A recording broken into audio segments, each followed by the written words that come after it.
You're already laughing. I know. We're back. We're here. Hopefully, by the time you listen to this podcast, things have simmered down with the neighbor. Oh, yeah. In fact, there was an update after our last podcast. I got a text from. So 10 minutes ago. Yeah, shh, don't tell him. We took off our sweatshirts. Only because we were hot. Looks like it's a different day when really the truth is we try to record 2 or 3 podcasts in one night because it's difficult to get here as it is. And it's late as always, but I did get a text message from a different neighbor that Brett was released from jail, picked up, and she said he packed his truck up in 5 minutes and was gone. So I don't know where he went. Hopefully back down to Richfield, and hopefully we can all sleep in peace. So I sure hope so. Let's just because new that chapter. blew some serious chunks. Holy cow! New yes, chapter. New chapter. Today we wanted to talk about why I have so many freaking kids. Well, there was just a couple comments there's been comments over time that I've noticed that people are like, so how did the petitioner feel about these 8 kids, and why do you have so? And a lot of people love to be critical of you. Oh yeah. Even family members, I think one of the things that narcissists tend to do is to keep the woman pregnant so that he can control her, keep her sticking around. I don't believe that was my case. I really don't. This was a 2-man show. There has to be. You wanted them. I did want them, and I'm not going to hold that against him. I'm not going to blame him for any of that. But at the same time, I never wanted a huge family. Yeah, okay, so that's what's weird. Start with how many kids were in your family growing up. I grew up, there's 6 children. 1 died. My brother died from bee stings at age 7. So I grew up, there was 5 of us. How old were you then? 2. Okay. So I don't remember him. So there were 5 of us growing up together, 2 brothers, 4 girls, then 1 brother and 4 girls. But I come from parents who had huge families. My dad is from 13 kids. That's a lot. And his mom always said she wanted a baker's dozen, which is 13. And she'd get ripped on all the time, and so would my grandpa. And so when they'd say, gosh, you got a lot of kids, Dr. Jeppson, he'd say, well, would you like me to give one back? What would you like me to do? Who would you like me to choose, But they're like, I just think about it. They are human lives, and they all became something, and they all had children, and they're supposed to be here. They're spirits, Mm-hmm. So my mom came from 10. So you can imagine that family reunions are massive. Trying to figure out who's who. I didn't need friends. I had cousins. Yeah. And I still do. My best friends to this day are cousins, Mm-hmm. Mm-hmm. And I wanted that for my own kids. And I wanted them to have each other. And that's the truth. I wanted them to have each other. The plan was not to have 8, because that's a lot. But there's a lot of things at play here. I had good pregnancies. And I'm so sorry I'm about to say this, because I know some of you are going to just throw your phones or whatever it is you're listening to, but I never got nauseous. Are you kidding? No, I know. Isn't it? Where's my phone? Oh, we're recording with it. Otherwise, I'd throw it at you. I know. It's so irritating for some women, and I feel so... I literally cannot believe that right now. I know. And did you gain 80 pounds like I did every time? No, but I gained like 40. I didn't gain, 50, excuse me. I gained 50 pounds each time. That's shocking to me, actually. I did. No matter what I did. Yeah, that was me, but it was 80, no matter what I did. Oh my gosh, on all of them? Yeah, well, I went to my doctor with my 3rd pregnancy, and I was like, I don't effing get this. Like, it doesn't matter what I eat or don't eat or whatever. And your body just likes it. Well, he was like, I hate to break it to you, Carly, but this is like how your body does this. It's your hormones. And he's like, if you eat well, if you exercise and take care of yourself, you're still going to gain it. He said, you'll feel better, but you will still gain the weight and look the same. And I left his office and I was like, F this. I drove straight to Burger King and bought myself a Whopper. And I was like, if I'm going to be fat, I'm going to be fat and happy. Yes. I was like totally over it. But see, my story and your story are opposites. So you're gaining 80 pounds while barfing. Oh yeah. And I have a condition where my esophagus is teeny tiny. So you had heartburn. But it's like throwing up through like a coffee straw. Oh my gosh. Are you serious? It's like painful coming out my nose. It's the worst. I would do almost anything to not throw up. It is the worst thing on the planet, and I loathe it. And so if you look at my family and your family, I have literally half as many children, but I did it in how many years are you? I had 8 kids in 11 years. I had 4 kids in 14 years. And it went all with the same dad. But I mean, we stayed married. It was all, happy and planned and whatever. But I did have that miscarriage in there. Yeah. So 5 pregnancies. But it was because I was But miserable. you were probably a much better mother too. Oh, I have more patient. Yeah, you can't tell me otherwise. 14 years, a good span between each of them. You're more patient. You had more help. I'm not like discrediting you, but like you were probably a more loving mom. Well, after having my first baby, I was like, I don't know how I could ever do that with a toddler. Like, how do you be pregnant with a toddler? Like, I didn't understand. But then we had like a few plot twists in our life, and we changed that. We left, the short story is we left med school and lived with my parents until we decided what James wanted to do, And so while we lived with my parents, we thought that was a great time to have our second. So we did. And it was fantastic because my mom was cooking and cleaning and doing all things, and I was just barfing on the couch, So my kid was taken care of, my husband was taken care of. But then by the time I had my third, it was, my third was the one that I miscarried. So really my fourth, but my third living child, they're 6 years apart between my second and my third. And part of that was the trauma from the miscarriage. Yes. And then part of it was my second one was my first child is as good of a kid as you could ever ask for. Like, I mean, she even slept the best out of all my kids. But then the second one has given me a run for my money in every arena. Yeah. So that is another reason. But the 18 months like you did, when it came time for the 2-year mark, my husband and I looked at each other and were like, no, we don't got this. No, we don't got this. And James was like, she's perfect. Why would we ruin that? And I was like, well, she won't be perfect if she doesn't have any siblings. She'll be like rotten. Spoiled little brat. Yeah. So that's the shortest gap, is the 3-year gap for me. Well, I followed the path of my grandmother Jeppson, Elizabeth Jeppson. She's the one that had the 13 kids, but they would tell her Elizabeth Jeppson was 9 months on and 9 months off. Oh, you're kidding. And that's basically what I did. And it wasn't on purpose. I didn't even know that until after I had done it. And they're like, oh, you're just like Elizabeth Jeppson, 9 months on and 9 months off. And that's exactly what I was. As soon as I was done, I nursed each baby for 9 months. Wow. And then got pregnant. So they're all between 18 and 19 months apart. And you are fertile, Myrtle. I really am. Yeah. And my OBGYN would say, oh, well, you are just meant to have babies. And I was like, ugh. I don't know if I like the sound of that. Like my body's meant for it. But you must have had decent deliveries too. I did. I mean, okay.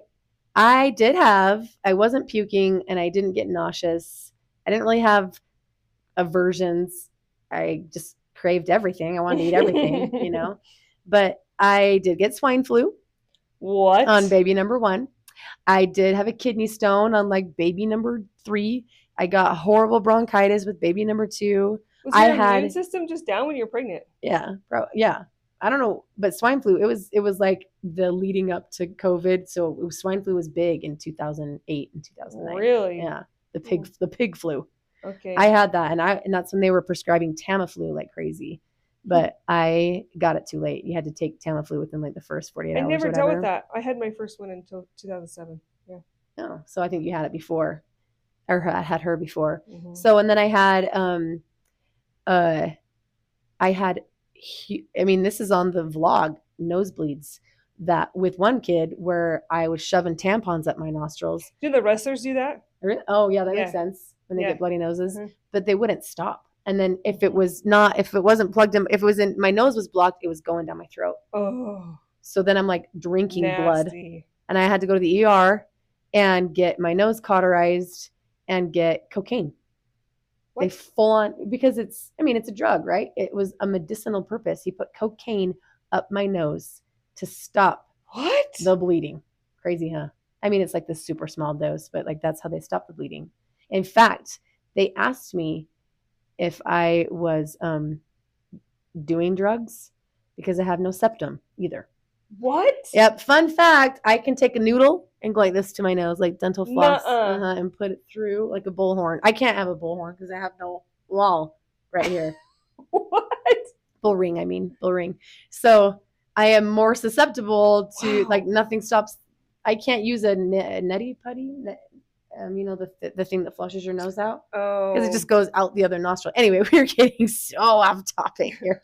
But I didn't get sick. I just had other issues. I did have an IUGR baby. What is that? Intrauterine growth restriction. So instead of your belly growing bigger, my belly was shrinking at every visit. What? So she induced me. She's like, "You're having a baby today." And I was like, "What?" And I had no amniotic fluid. That was my last one. Really? Mm-hmm. So they give you the non-stress test, which I love those because you just get to lay there. Mm-hmm. But they induced India.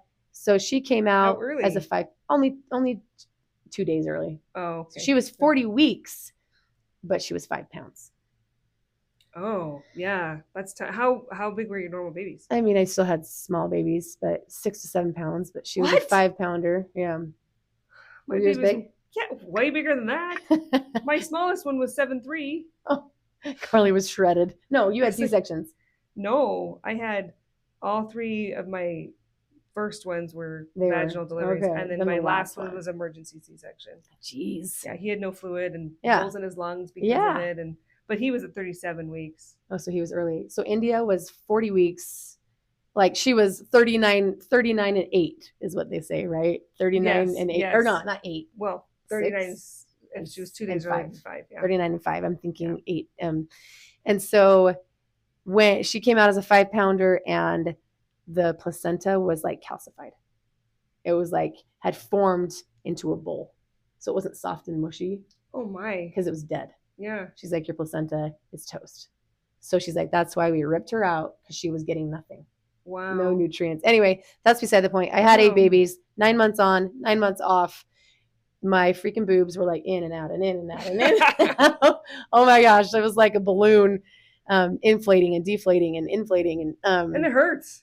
Yes, man. It burns. Thank heavens for those Medela pumps, I tell you what. But I would always get the question, like, why so many? And why are they spaced so close? Because it's typical in Utah to have your kids spaced apart by how many years? 2. 2 years. It's just the thing. A lot of people have, the numbers are changing all the time. I would say, though, on average, people have between 3 and 4, and they're usually 2 years apart. Yes, right. My parents had their kids 2 years apart. Like my sisters have had all their kids 2 years apart. Yeah. But even after I had baby number 1, I was like thinking in my head and I'm going to get pregnant, and then I was counting the months. But I wasn't going to say that out loud because I was like, people are like, well, when are you going to have your next one? And everyone says, you don't ask them that when they've just had a baby. Do you know what I said? What? Never again. That too, after having a baby, but when I had my 2 girls, I was 24 when I had my 2 girls. And I will never forget being at a playground with some community members, and this dad who had 1 or 2 at the time was like, Carley, when are you going to have another kid? Because my youngest at the time was like 3. And I was like, do you know how old I am? I was like, I have eternity to have more babies. Yeah. Like, I'm in my mid-20s. Seriously. Like, not in Utah. You were a grandma. He was asking me, like, I can't believe your kids are 3 years apart. And I'm like, how dare you? Yeah. Well, I just thought it was hilarious. And I was so confident in my decision-making skills. I was like, I would have given him the bird, if I was that kind of lady. I would. Do you think that that's because you grew up in Seattle? The more I talk to people, the more, when you talk about the whole race thing in your neighborhood, I was shocked because I never experienced.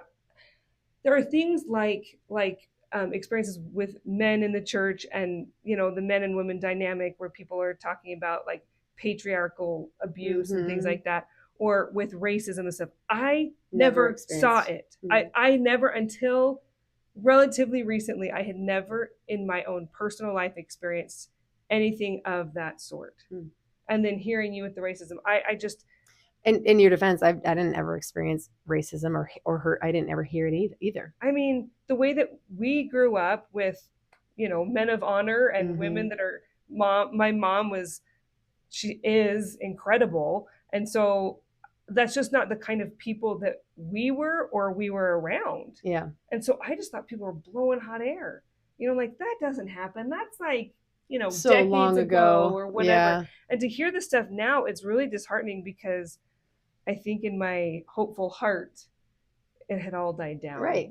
but it still lives. It's alive and well in some people's hearts, and it's really disturbing. So, I mean, I guess to bring that back to your question, I think that growing up in the Seattle area, and I have an uncle that was in and out of jail where my dad was the one that could put him there. Like the dynamics in our family life are so different. And I have uncles that are lawyers, and I married into a family with lots of doctors. And so I just have all of these different experiences all over the place. And I can't tell you, was it Seattle? Was it growing up in Seattle? Was it my family? Was it like what set us apart, and why didn't I experience that? But I assume that being in the Seattle area had to have affected us. Yeah.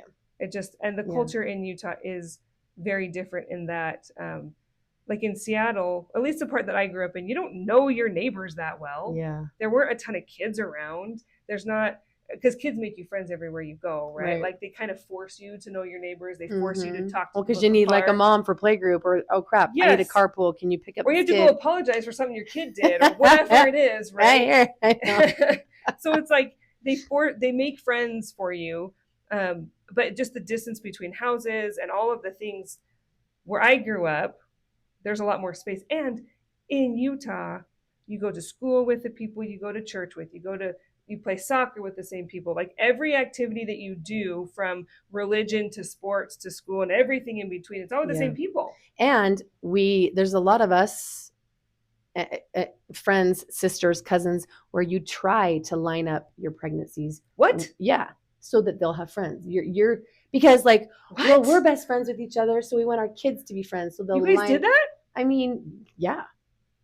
I have never heard of this before. It's a thing. I mean, because then you're such good friends, so you want your kids to be good friends, so that you guys can all hang out together and travel. And I just thought it happened like spontaneously. I'm sure both, but there were times where, like, I mean, I never said, "Hey," to my sister, "Do you want to get pregnant at this time?" Okay. People do that, but like, we knew how much we loved our cousins, and all my aunts and uncles. We all had cousins the same ages. Yeah.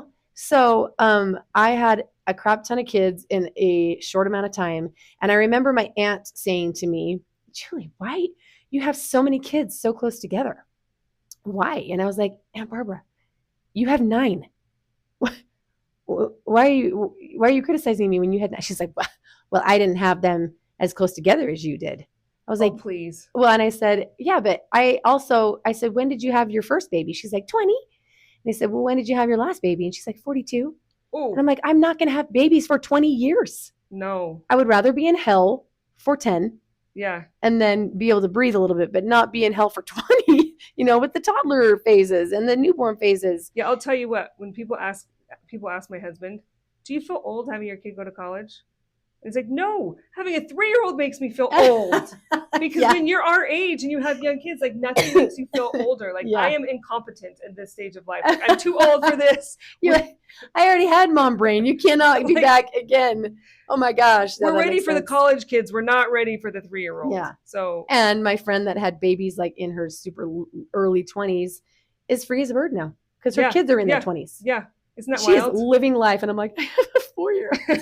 I know. It's wild. Oh my gosh. So back to having this many kids, I never had a good explanation. It was a feeling, wasn't it? Yeah, but like people would say, "Why do you have why didn't you space them apart more so it wasn't so stressful?" And I never had like. Did you ever just say, "Because God told me to"? No, I should have. I know. Next time somebody says that, say like, "God speaks to me, man. I don't know what to tell you." I know. I should have. I think because it embarrassed me. Yeah. I think I felt stupid, and I shouldn't have. I think I felt ashamed. Like, I mean, because it made me feel like I was just a breeder. Well, the way people talk down to you, and this is what I've discovered. People talk like this because they're not confident in their own choices. The reason I could respond to that neighborhood guy who's asked me when I was going to have the next kid, because you were confident. I was confident, and there's certain things that I have in order before I have another kid. One of them is my husband. Yeah. If he's not on board, I'm not on board. Right. And I feel confident in my decision-making skills, and I laugh because I knew I got married young and I had babies really young. And so I think it's hilarious when people are like, yes, I know all of these things. This is my life, but I think that other people wish that they had the confidence in themselves and their abilities and all the things to have 8 babies. Yeah. A lot of people are getting into their 40s and they're single or don't have kids and they wish they did. Right. Like you're living the life that a lot of people wish they could. Now, a lot of people don't have the temperament or the stability. That was, I think, whatever. Part of the reason I felt dumb is because we weren't loaded. It's not like we didn't have everything we needed. We had everything we needed, and we were self-sufficient. I mean, there were high months and low months and good years and bad years, but I think I felt stupid saying, well, why not? First of all, I had good pregnancies and I felt a duty. I did. Okay.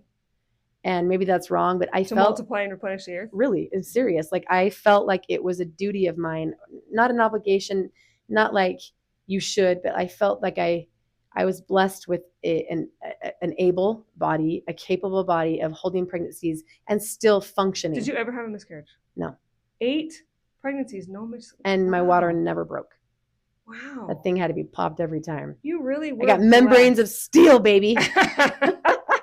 So, but that is really, truly incredible. Yeah. I don't know. Actually, I have a little sister that had similar experience. Like really? easy pregnancies, easy deliveries. Yeah, she stopped it too. But she's always been like, I know everybody's mad at me. I should have had more because. Yeah. And I did. But I didn't want to say that either. Oh, I feel a duty because I have good pregnancies. Because they're like, oh, what? So you're just going to keep making more? Right. So that was part of it. But I kept having these urges. I mean, I can say urges. I can say promptings. Yeah. They were promptings. I don't think I thought that then. Strong feelings. Yeah. But I didn't attribute it to the spirit because it felt kind of stupid.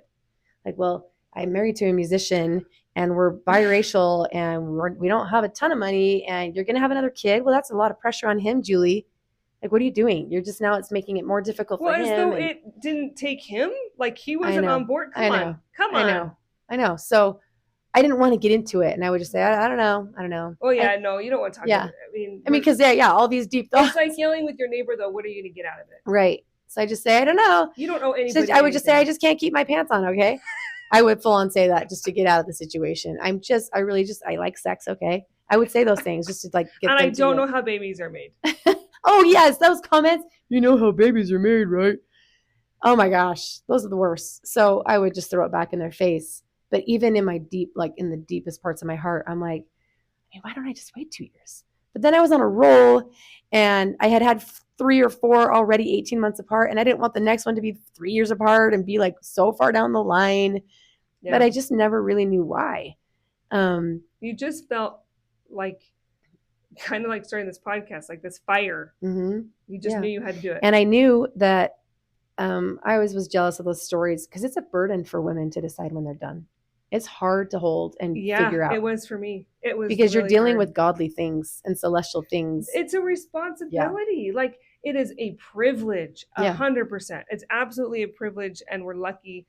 And I heard somebody once say that like the closest thing you can do to being like our Heavenly Father is having babies. Like that is as godly as you can procreate, be baby. Right? Yeah. It is not to be made light of or trampled on or whatever. So it is a big deal and it's a huge responsibility. And I was somebody that always gravitated towards babies. I love babies. I still do. And it was really hard for me to decide when to have more. And you're always teetering like, should I have one more? Shouldn't I? And it's hard to hold, like to distinguish, like, do I do this or do I not? You can go either way for hours. So much of your identity, I think. And there's that responsibility, and there's also the joy, and then you balance it out with the struggle, right? The physical. But at the end of the day, I don't know that I've ever heard someone say that they regret having that last one. I mean, I can't, and maybe that I have a friend who found out she had 4 kids, and 10 years after she had her last, she got pregnant accidentally with her, and she cried the whole pregnancy. Sure. Yeah. And I have thought I would be the same at this point, but I feel so done. I feel like but when that baby came and 5 years after, she's not going to be. She loves her kid now, but she still struggles because it changes your life. Yeah. Well, she had a baby in her 40s. That means that rather than retiring when you thought you were, you're adding another 10 years. Right. But she had a spirit. That needed to come, and you just can't argue with it, you know. I mean, what was she going to do? Obviously, but it changes your whole world. And after you have one baby, and then you have another, you start to understand that every time you change your family, you're literally changing adding 18 your more family. years on. I know. But you're changing every dynamic between the siblings, the parents. you have to figure out your marriage again and the family situation. Like you change everything, and it is so hard. But because my pregnancies sucked and my deliveries were not great, and it does take a toll on your family. It was, like it was really hard for us. And that's why one of the reasons after the miscarriage, and I was traumatized, and I wanted so badly to be done with 2 and to feel like, okay, that's all the Lord has asked of me. And I feel like I'm done. Nope. And that's when my boy came. And then I wanted so badly to be done. I fought it so long, and I was like, maybe you just never know you're done. Maybe you just, and my husband's from a family of 4. I'm from a family of 4 kids, right? Yeah. And I had 4 kids, and we had always said together 4 kids. And so I was like, well, maybe it's just this unmet expectation. It's like this itch that I like. And you had a miscarriage, so you did have 4. Yeah, exactly. Yeah. So I was like, so maybe I have 4. And I wanted so badly to be okay with that. And everybody always told me I could be a lawyer because I could argue with the wall, and I could like convince anybody of anything. I could not convince myself that I was, and it just sat with me. But my husband wasn't on board yet. So I was like, okay, I'll blame this on you. That's fine. Yeah. Like, I need somebody to blame so I don't have to take it. Right. And at the end of the day, both he and I, after a while, so we have another 6-year gap and another baby. Wow. What would we do without Wesley? He is, we say he's the best of us, and he's just the sweetest. He is so cute. But he is, they're a handful, man. I can't even tell you what kind. That's part of the reason we're podcasting so late, because we got to get these feckers to bed. Gosh, I put them to bed before I came. So yeah. But no, having babies is a hard thing, and all of our babies, having talked to you before, they were all promptings. We knew with each one of our kids that they needed to be here. Yeah. You just acted way faster than I did. Heavenly Father's like, I'll tell her, and I'll give her a decade, and I'll tell you, and I know you'll respond quickly.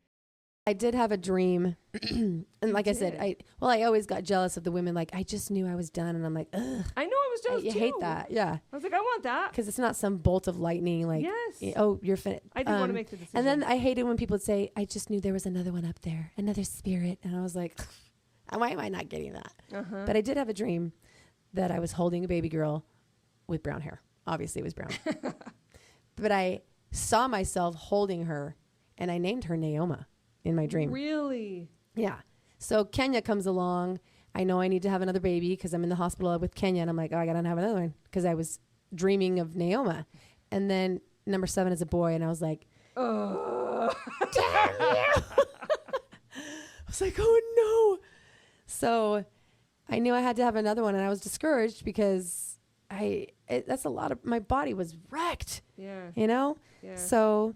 And Alex was on board, and he even wanted more after that. And I'll hand that to him because I do believe we were blessed with each baby. Uh-huh. I truly will go to my grave saying that the Lord blessed us. It's not like we were worse off with baby number 7 than we were with baby number 3. Like I said, highs and lows every year, but like I do think that our lives, we were blessed for having these children. So number 8 comes along. Okay. So I have 8 kids, age like maybe Adana's 11 or 12, and I have a newborn. And I look back now, this is all coming back together full circle. I look back now, if I had spaced those kids out 2 years and I had 8 babies in 16 years, he left when we were married for 16 years. I would not have had like the last 3, because 16 years, but I was married for 2 years before I had a baby. Right. So that was, I wouldn't have had the last 3. And so it's like Heavenly Father always knew that this was going to happen. He knew the end from the beginning and the beginning from the end. He knew that he needed to instill through the Spirit, like, Julie, go again. No matter if you look like a fool and you look like a breeder and that you just had kids that you can't afford, do it. Get the spirits here before he leaves. And it has brought me peace, at least. And you for the question I could never answer. No. That's but now so there's a few things. One, acting without knowing why is important, and having the relationship with the Spirit to know that you can trust him, right? Yeah. He's telling you, you're going to do what he asked you to do, and sometimes you find out why and sometimes you don't. But the other thing that I have thought a lot about, because Julie has said, I think even in the last podcast, well, last time we recorded, how you talked about how sometimes you feel like the kids would be better off in somebody else's home. I did. Because everyone's like, well, you got the best parts of him and you got, those 8 kids. And then I just say, yeah, but those 8 kids could have gone to a home with 2 loving parents that are stable. Right. But the thing is, God knew what was going to happen, and he told you to have them anyway, which to me, as I think about it, is so full of hope and joy, because the Lord knows you and knows your heart and knows your capacity. And he said, I know that Julie has the capacity to love these 8 children. And I know that Julie is so capable that they're going to go through this trauma and she's going to make sure they're okay. Like to have that kind of confidence in you, and the confidence, he didn't have that confidence in me. He did not tell me to do that, because I probably would have told him no. But tell Julie to have these babies, and Julie's going to do it. And she's going to raise them. I have considered surrogacy, by the way, because my pregnancies were good. And I will say that, I'm losing my train of thought. Oh, Leah Moses, whose son Ohm died. He was murdered by his dad. Leah is my good friend. And when I was going through all of this mess with litigation and the petitioner and all the things, she wrote me a letter, and she just said, Julie, or she called me. She said, because I was just like, this is hopeless. I'm now the mom and the dad and the nurturer and the provider. And she's like, God did not send you to this earth and those 8 souls to you to fail. Right. He did not send you there to fail. This is all going the way it's supposed to go. I'm sure Heavenly Father wanted him to stay, but like you said, I'd like to think that it was his best shot. And when he took off, you think he's going to let you fail along with it? Like, no, he's going to do what you taught me is compensatory blessings. And he's going to make, he's going to turn it into something beautiful. I'm still waiting for that. There's been beautiful moments, but at least it helped me. And I got the satisfaction and the privilege of seeing like, oh, well, that was why. Yep. That's my answer that I can say, well, look, if I wouldn't have had these kids in 11 years, I wouldn't have had my last 3. And they're supposed to be here. They just are. It reminds me of Elder Bednar talking about how do we know if it's the Spirit or just our own, is this me or is it the Spirit? And he keeps saying to people, just if you are doing the right thing, if you're in the right place, well, God will put you in the right place at the right time. Because we all expect to be like, well, the Spirit's telling me. You don't half the time know when it's telling you. Well, his point is, we know what's right and wrong. Yeah. You know in your gut with the Spirit, by learning, we all know, however you want to describe it, you know right from wrong. And his thing is, be a good little girl, be a good little boy. And I think when he said that, he was talking to missionaries, which made it funny. But, do what is right and follow through, and you'll see whether it's pretty quick or 5 or 10 years down the road, you look back and you can see the hand of the Lord in it, like you and your babies, right? Like so many of us question, is this a good thought that came from me, or is this a good thought that came from God? And Bednar's like, doesn't matter. Yeah. Like, just do it. And because all good things come from God, right? Yep. And so if we're doing good things, you're going to see the fallout through it. He will place you or place people into your life. Yep. And I've seen that happen.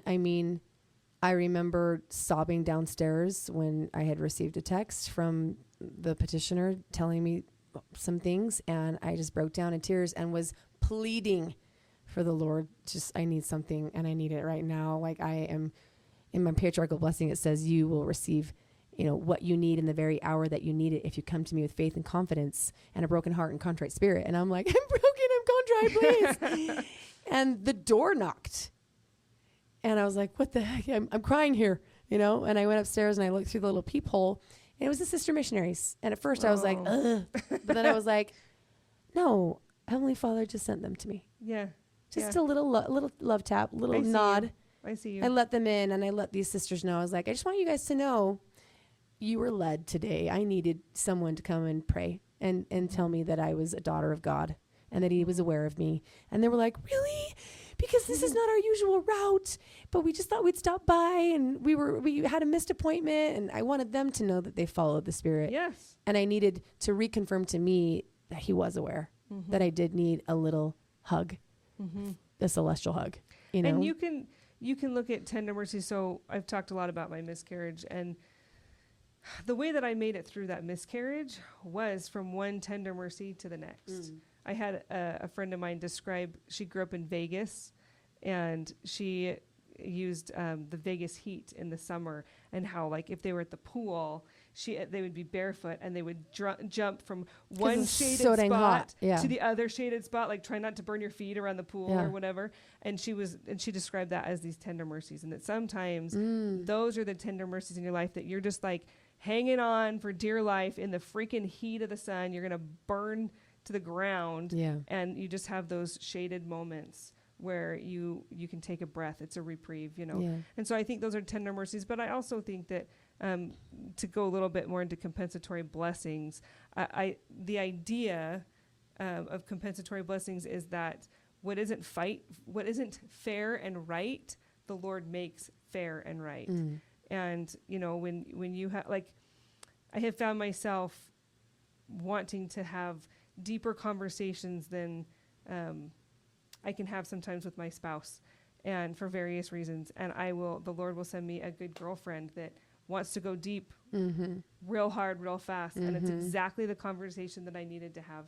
And it's, and that's a compensatory blessing for me. You're a compensatory blessing for me, Carly. Thank you. It's true. And all of you that are watching and have reached out, I mean, the text that I've gotten from my house, like flooding, and for the incident with the neighbor, the people reaching out, like all of those are, I mean, they're little love taps from the Savior and from the Spirit, I believe. And I guess I want to know from any of you, if you want to tell us in the comments or in the text button in the bottom of the description, is there some kind of experience that you've had where you were able to luckily see the hand of God maybe later appear in your life? I know there's a quick story about a senior couple who arrived in a foreign country, and they needed to get from one city to the other, so they had to get on the train to go. And the APs were like, well, here's some cash for lunch. AP is... Oh, sorry, yeah.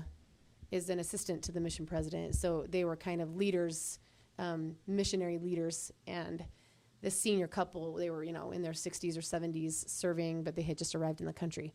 And so they needed to transfer to a different city. They gave them some cash in the new exchange of money and sent them on their way.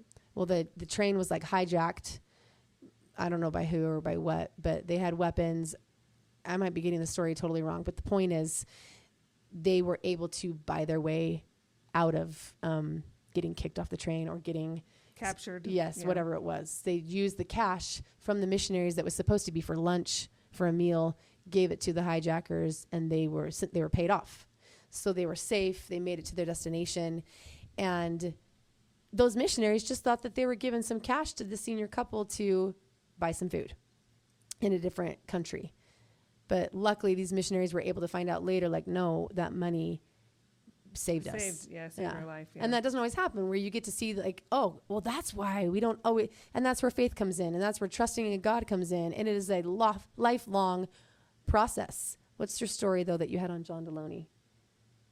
Oh, well, so that goes back to this, moms can do it. Like, do you want me to tell that story? Because it's kind of out of context now. Well, we were talking about, you were telling me about how I think that, my kids could have been better off in a stable home. And you wanted to say to single moms in general. Well, yeah, to single moms in general, but through specifically you to be encouraged, but then also all of the moms to know that, like, you've been given these spirits and you can do it. Like, you can do hard things. And the reason I brought up John Deloney so it's Dr. John Deloney. Yes. And I never, do you call him Dr. Deloney? Do you call him John Deloney? And what is he a doctor of? He's he's got 2 PhDs. He worked with college kids for But was it like psychology decades. Or I think something in that. Something like in behavioral. Yeah, we'll have to. He's got like I love him. He's on Instagram. YouTube.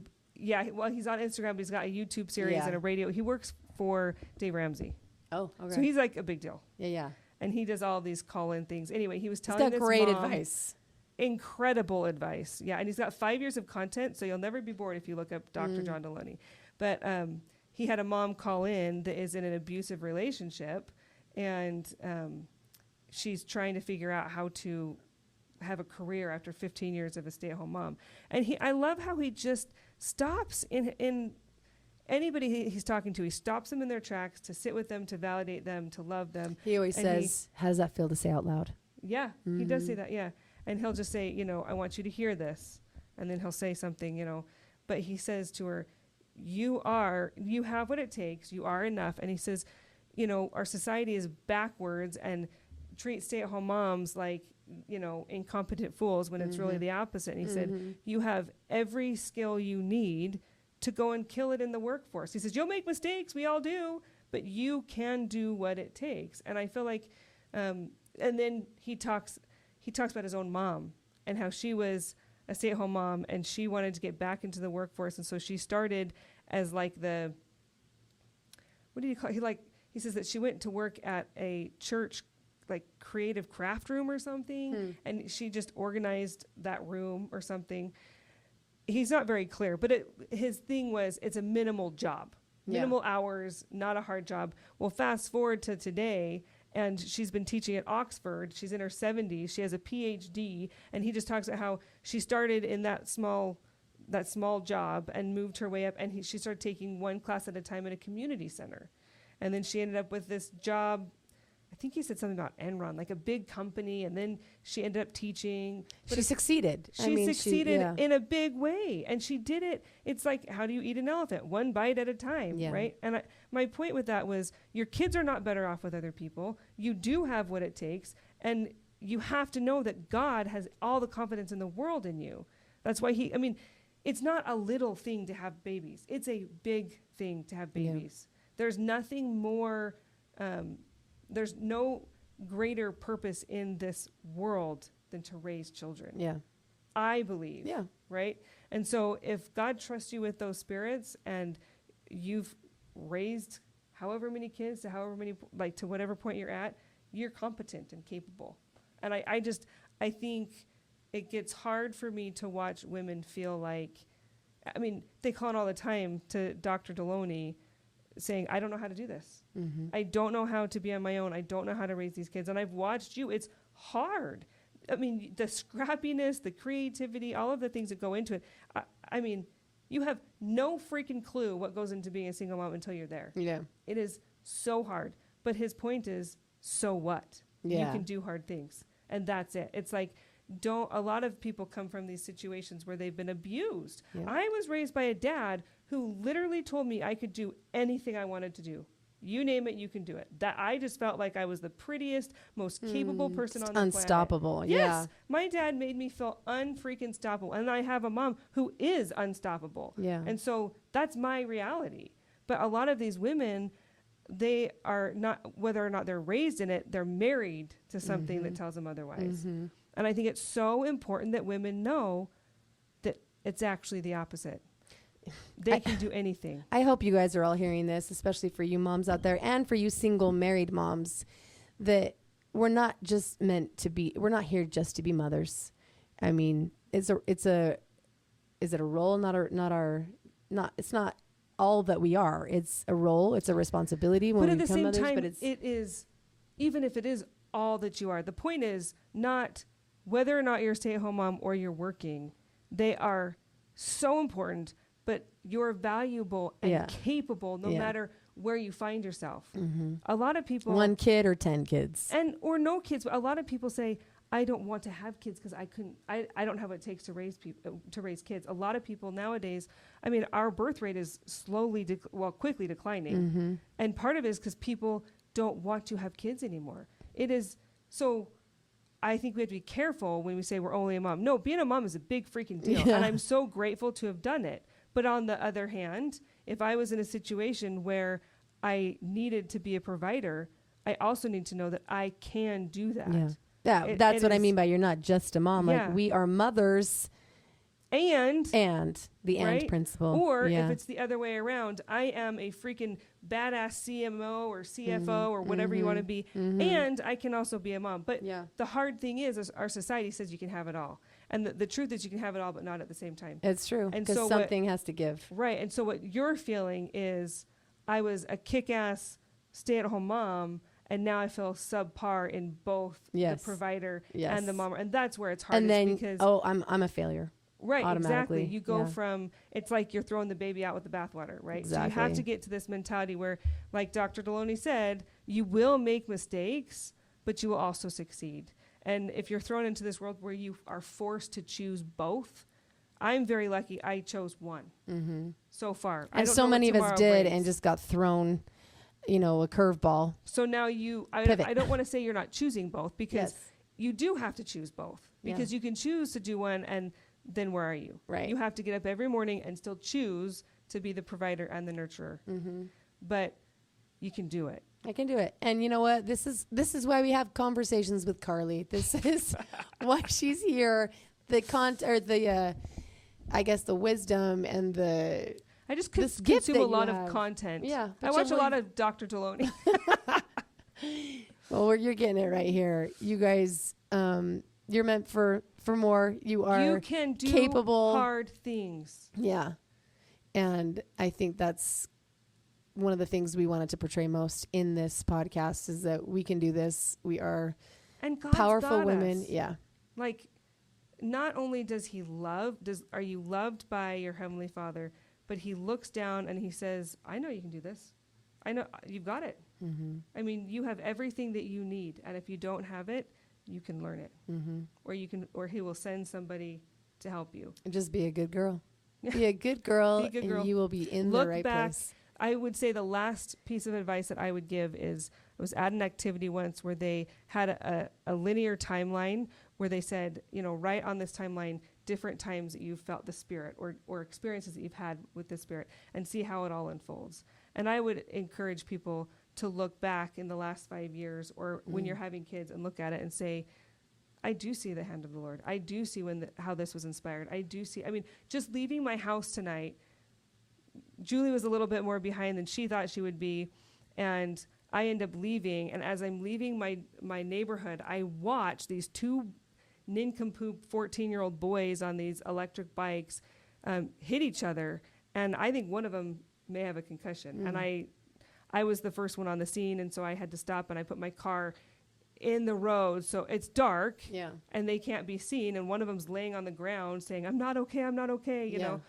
Anyway, if I hadn't been there in that moment, I really believe that one of them would have been hit, because it's a busy road, and it was at night, and the light that he had on his bike was now on the ground, broken, and all of the things. And I just see, if I look back even an hour or two, it's been several now, the Lord was in that. The Lord knew he could send me out a little bit later. He held you up with the flood in your house, and then I left my house a little later. And I was able, I still called my dad on the way here and said, Dad, did I do it right? Did I mess up? Should I have done this, or should I have done that? Because I still didn't know if I did everything right. But I was in the right place at the right time. And I can look back and say, the things that happened today put us there. And that could have been the Lord looking out for these stupid 14-year-old boys who are being idiots. Yeah. And it's happening to us every day. We don't know. You just have to look for it. And look for it. One tender mercy. Which is a good reason to journal and document and I guess look for those. Keep your eye out for the tender mercies. Tender mercies. That's what always gets me through the hardest of times, is looking for the hand of the Lord in my life. Tell us your favorite part of this podcast. What was meaningful for you? Maybe it's 50 minutes too freaking long. We've gotten some people saying it's not long enough, so we're trying to drag this out a little bit for you as we're yawning and head bobbing. But thank you for listening. We'll be back. Yeah, we are getting record downloads. Keep it up. And we will be back next time. She's dropping lyrics full of ammunition. So now you know what it means to be gritty. It can be dirty, but you're still so pretty. Now make a pledge and never take no pity. Baby, welcome to the gritty committee. She's a gritty girl, and she got gritty plans. So get out the way, so she can wash her hands of the blame and the shame and the claiming that she will never be enough. The gritty mama got that stuff. She's a